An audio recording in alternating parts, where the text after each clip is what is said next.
Good morning all of you. मैं घनश्याम दूरिया, Gurugram degree college चक 5 PLM Shri Vijayanagar इस यूट्यूब चैनल में आप सबका स्वागत करता हूं।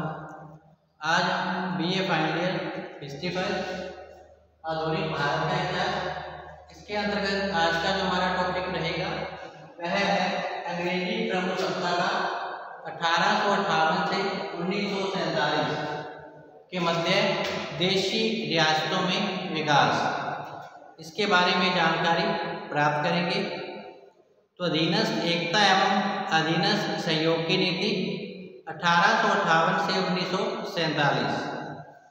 तो ईस्ट इंडिया कंपनी का शासन 1858 ईस्वी में भारत में समाप्त कर दिया गया था और भारत का जो शासन है ब्रिटिश क्राउन के हाथों में चला गया था। 1857 के विद्रोह की समाप्ति के बाद अंग्रेजों ने देशी राज्यों के प्रति अपनाई गई नीति पर नए सिरे से विचार विमर्श किया। 1857 की विद्रोह की समाप्ति के बाद अंग्रेजों ने देशी राज्यों के प्रति अपनाई गई नीति पर नए सिरे से विचार विमर्श किया।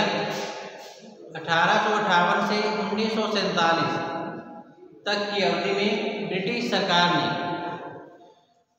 अधीनस्थ एकता अथवा अधीनस्थ सहयोग की नीति अपनाई।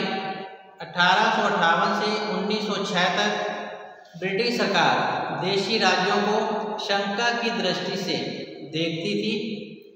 इन राज्यों के नरेशों को एक दूसरे से अलग रखा गया था।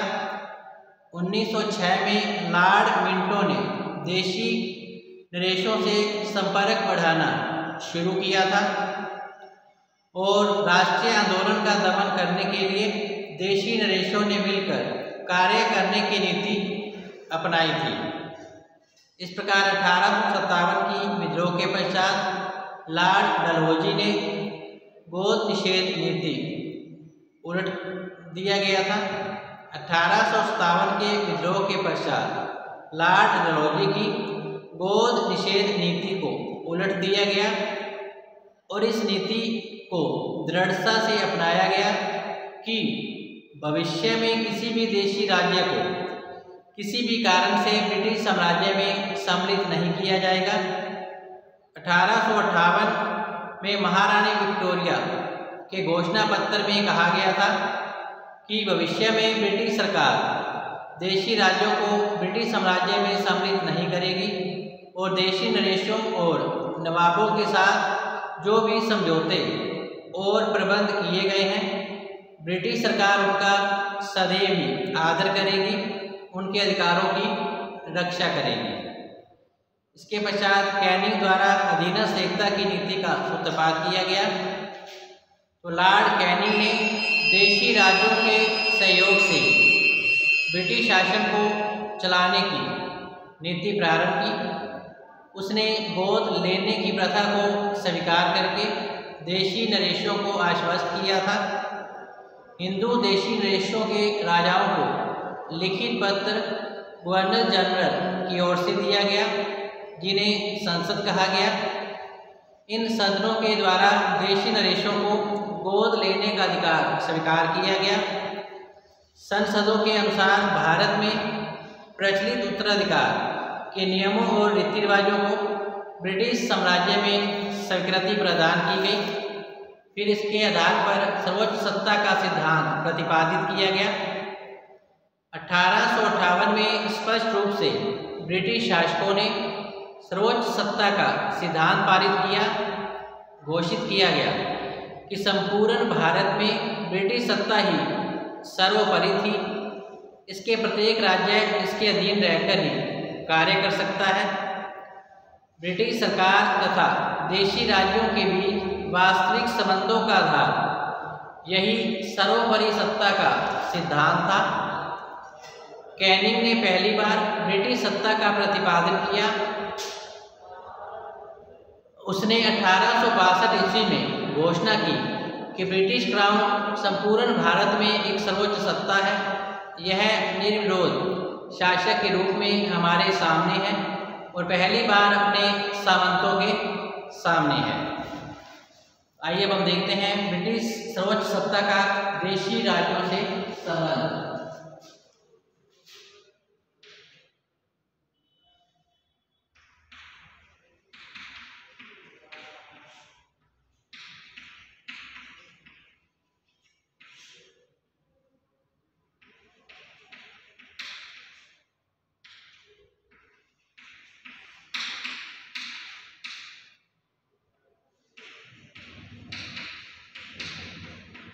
ब्रिटिश सर्वोच्च सत्ता का देशी रियासतों से संबंध।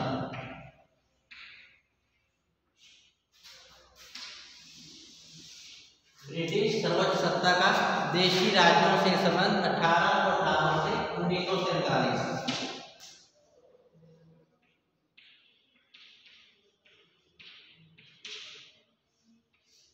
1858 से 1947। नंबर 1 है संधियों की रचनात्मक व्यवस्था।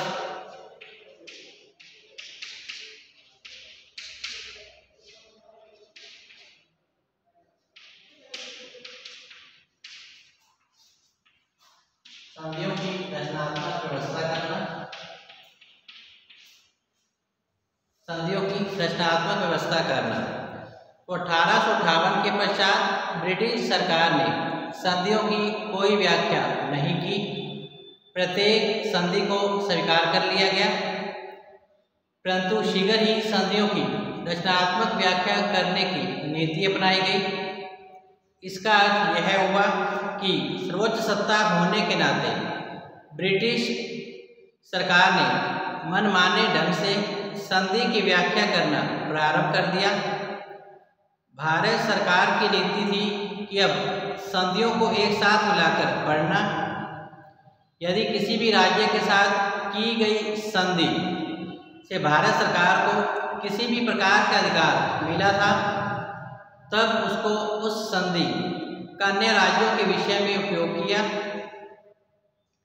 इस प्रकार भारत सरकार ने देशी राज्यों पर अंकुश लगाते समय संधि की व्यवस्थाओं की जैसी चाही व्याख्या प्रस्तुत की और देशी नरेश उसके कार्यों के विरुद्ध कोई भी आवाज नहीं उठा पाए थे। इस प्रकार संधियों की रचनात्मक व्याख्या प्रस्तुत की गई। नंबर 2 पर है एक निगरानी का सिद्धांत।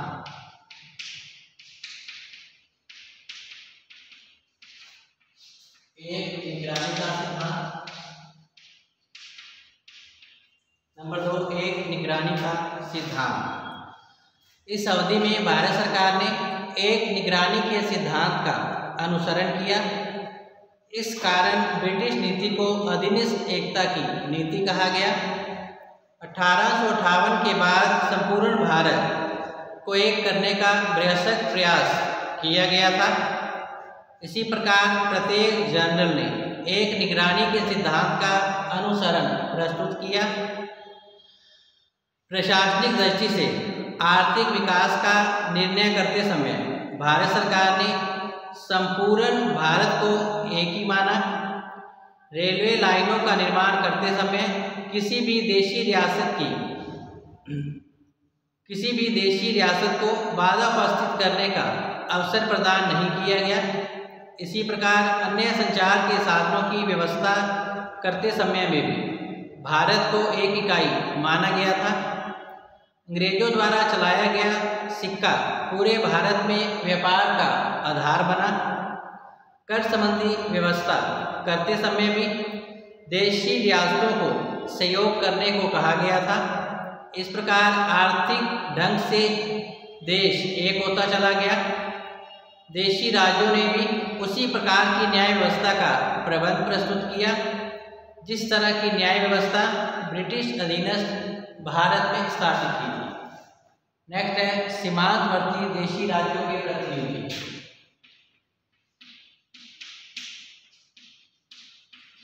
सीमांतवर्ती देशी राज्यों के प्रतिनिधि।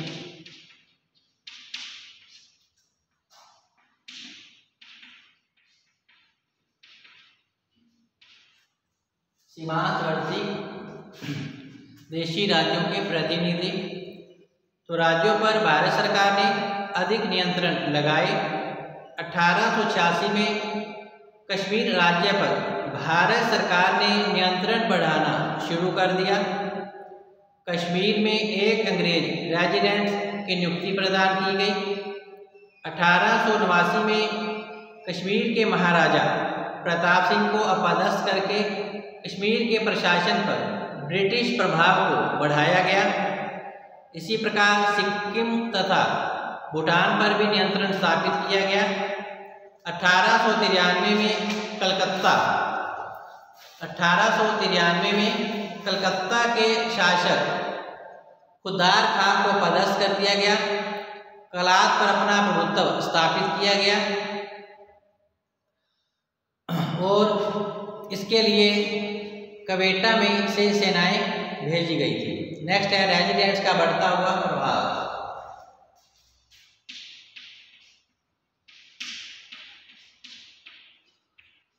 रेजिडेंट्स का बढ़ता हुआ प्रभाव।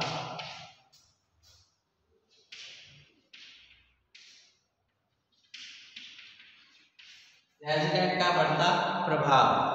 तो भारत सरकार देशी राज्यों पर निगरानी रखने के लिए प्रत्येक देशी राज्य में अपना एक ब्रिटिश रेजिडेंट नियुक्त करती थी।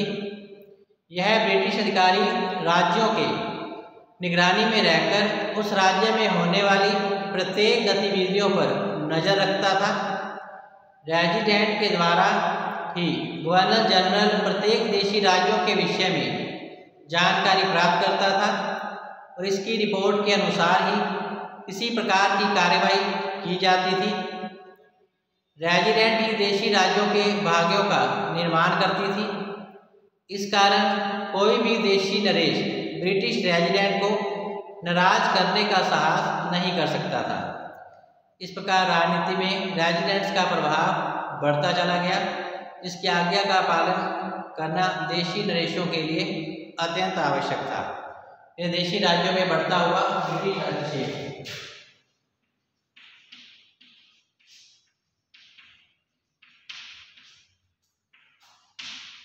देशी राज्यों में बढ़ता ब्रिटिश हस्तक्षेप।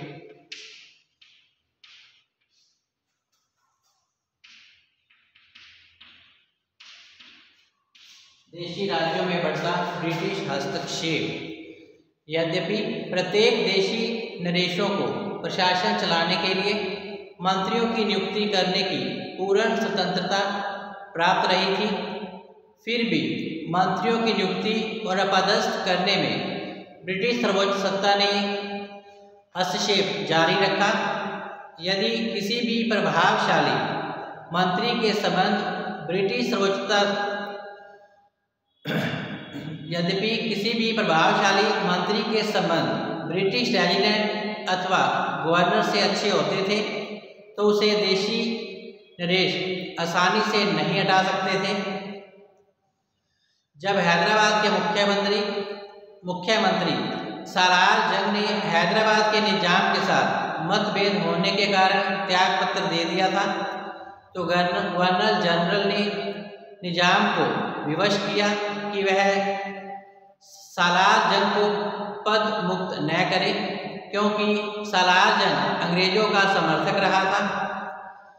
कई बार भारत सरकार ने अपने अधिकारियों को प्रशासन की व्यवस्था करने के लिए देशी राज्यों में भी भेजा था। नेक्स्ट है दरबारों का आयोजन।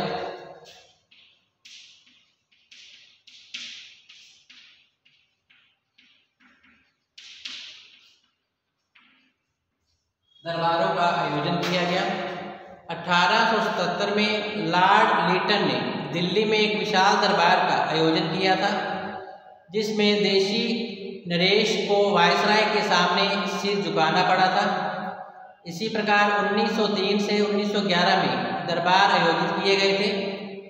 इन दरबारों के आयोजन का मुख्य जो उद्देश्य था वह ब्रिटिश साम्राज्य के वैभव से देशी नरेशों को प्रभावित करना रहा था। नेक्स्ट है देशी नरेशों की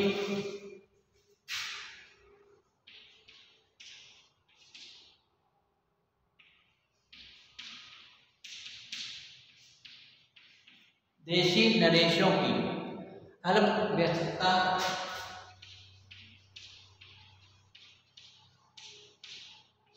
देशी नरेशों की अर्थव्यवस्था।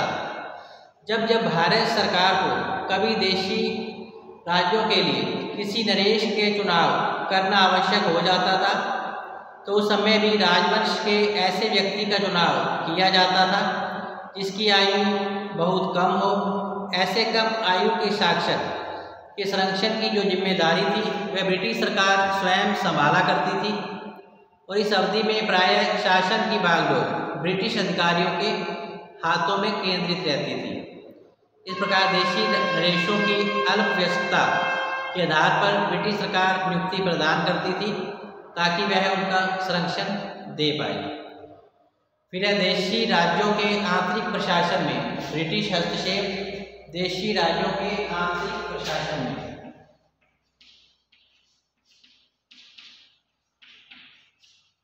देशी राज्यों के आंतरिक प्रशासन में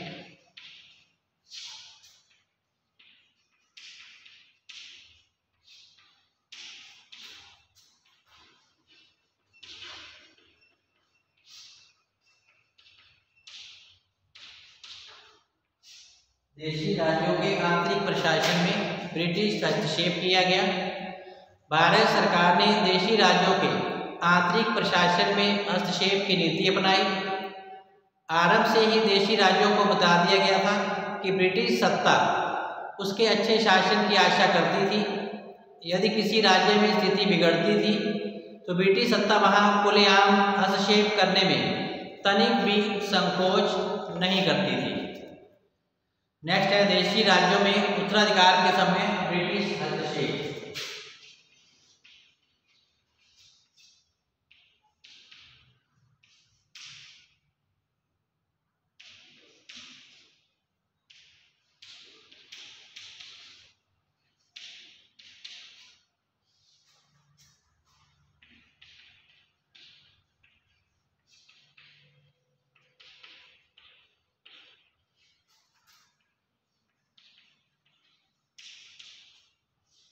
देशी राज्यों में उत्तराधिकार के समय ब्रिटिश हस्तक्षेप किया गया। ब्रिटिश सर्वोच्च सत्ता के इस सिद्धांत का अनुसार कार्य किया गया कि किसी भी राज्य के नरेश के स्थान पर उसके उत्तराधिकार का चुनाव करते समय उसे हर प्रकार से अधिकार प्राप्त थे। जब तक भारत सरकार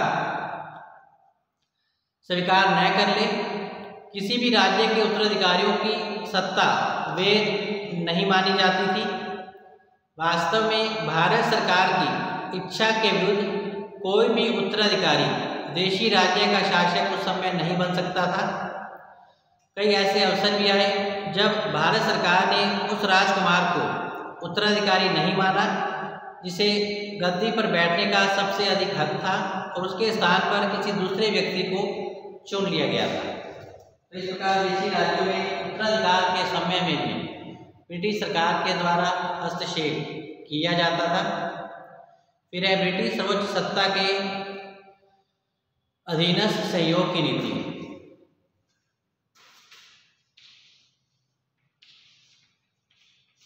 ब्रिटिश सर्वोच्च सत्ता के अधीनस्थ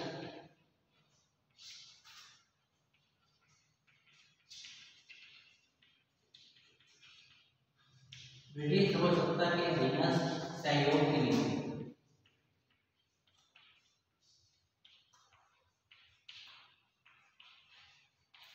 ब्रिटिश सर्वोच्च सत्ता के अधीनस्थ सहयोग की नीति 1906 से 47।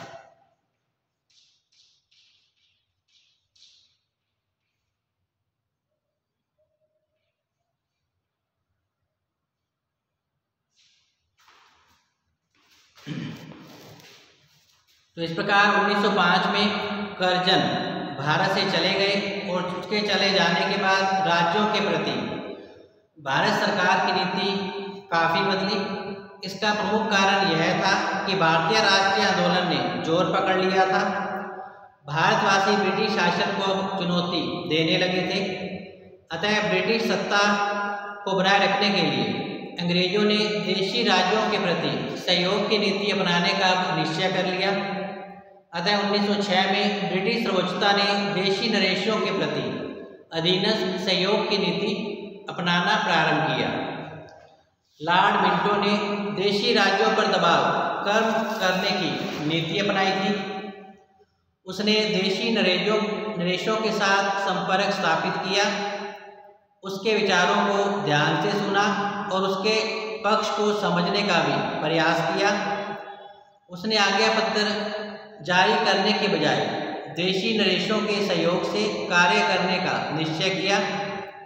1909 में मिंटो ने अपनी नीति को स्पष्ट करते हुए कहा कि विशेष परिस्थितियों को छोड़कर साधारणतः ब्रिटिश सरकार देशी राज्यों के विषय में हस्तक्षेप नहीं करेगी।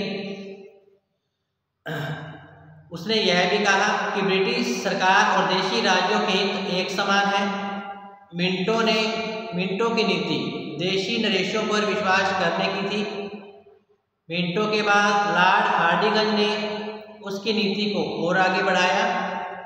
हार्डिंगल ने समान प्रश्नों पर विचार विमर्श करने के लिए देशी नरेशों की एक सभा बुलाई।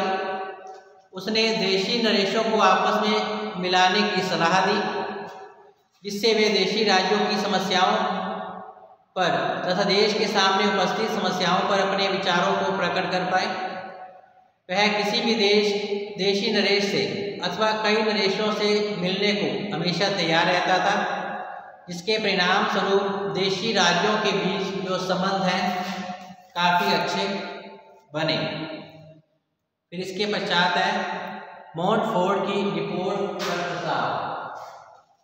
मॉन्टफोर्ड रिपोर्ट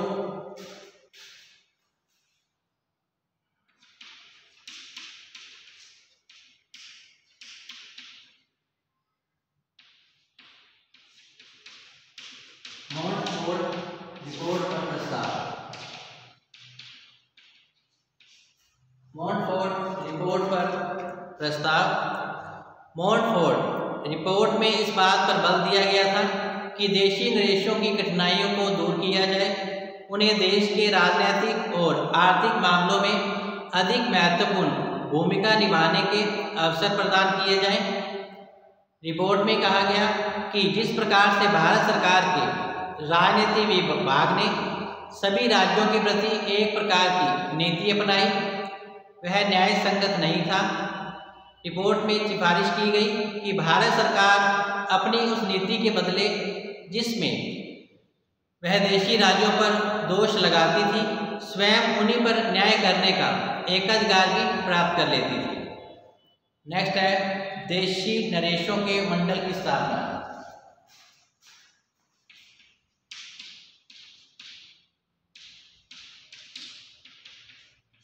देशी नरेशों के मंडल की स्थापना।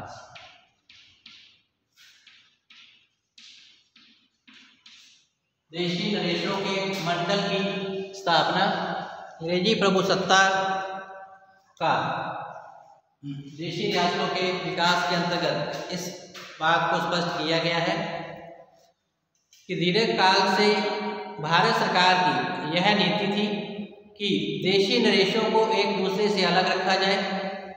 इस देशी नरेशों को आपस में मिलने नहीं दिया जाता था। मॉन्टफोर्ड रिपोर्ट के बाद इस नीति का परित्याग किया गया। अब पहली बार स्वीकार किया गया कि देशी नरेशों के आपसी संबंधों से किसी प्रकार का खतरा नहीं था। इसके अलावा 1921 में देशी नरेशों के एक मंडल की स्थापना की गई थी, जिसे चैम्बर ऑफ प्रिंसेस कहा जाता था। इसके 21 सदस्य थे। इसका अध्यक्ष स्वयं वायसराय होता था। यह मंडल एक ऐसा मंडल था जो समान विषयों पर विचार विमर्श करता था और समय समय पर भारत सरकार को सलाह देता था। इसकी स्थापना के सिद्धांत इस प्रकार थे। नंबर 1, देशी नरेश मिलकर उन सभी प्रश्नों पर विचार विमर्श कर सकते हैं जिनका प्रभाव उनके राज्यों पर पड़ता है। दूसरा सिद्धांत, देशी नरेशों को यह अधिकार मिला कि वे ऐसे सभी विषयों पर मत दे सकते हैं जिसका असर संपूर्ण देश पर पड़ता हो। इस प्रकार इन दो सिद्धांतों का पालन किया गया। नेक्स्ट है बटलर समिति की रिपोर्ट।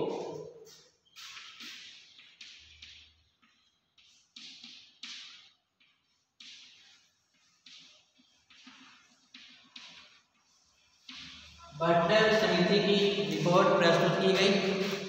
दिसंबर 1927 में भारत सरकार और देशी राज्यों के बीच संबंधों की जांच करने के लिए इंडियन स्टेटस कमेटी की नियुक्ति की गई, जिसका अध्यक्ष सर हारकोर्ट बटलर था, इसलिए इसे बटलर समिति कहा गया।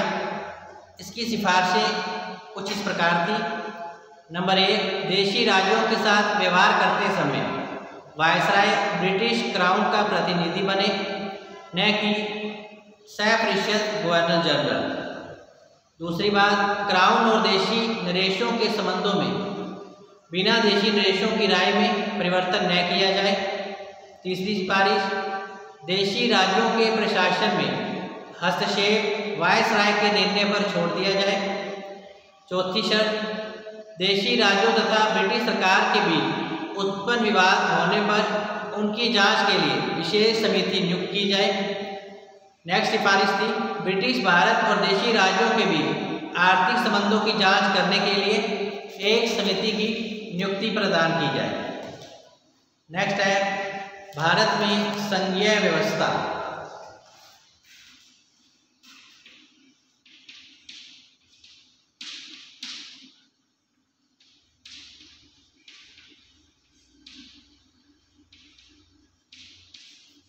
संघीय व्यवस्था इस प्रकार 1930 में लंदन में हुए गोलमेज सम्मेलन में देशी राज्यों के प्रतिनिधियों ने भी भाग लिया था। उन्होंने समस्त भारतवर्ष के लिए एक संघ बनाने का प्रस्ताव का समर्थन किया था। उन्होंने भी भारतीय संघ में शामिल होने की इच्छा व्यक्त की थी। 1935 के अधिनियम में ब्रिटिश भारत और देशी राज्यों को मिलाकर एक संघ बनाने की व्यवस्था की गई थी, परंतु देशी राज्यों को यह अधिकार दिया गया कि वे अपनी इच्छा अनुसार प्रस्तावित संघ में शामिल होने का निर्णय कर सकते थे। उन्हें प्रस्तावित संघ में शामिल या न होने की छूट दी गई थी, परंतु देशी राज्यों ने प्रस्तावित संघ में शामिल होना स्वीकार नहीं किया और भारतीय संघ नहीं बन सका था। यह देशी राज्यों का बिल है।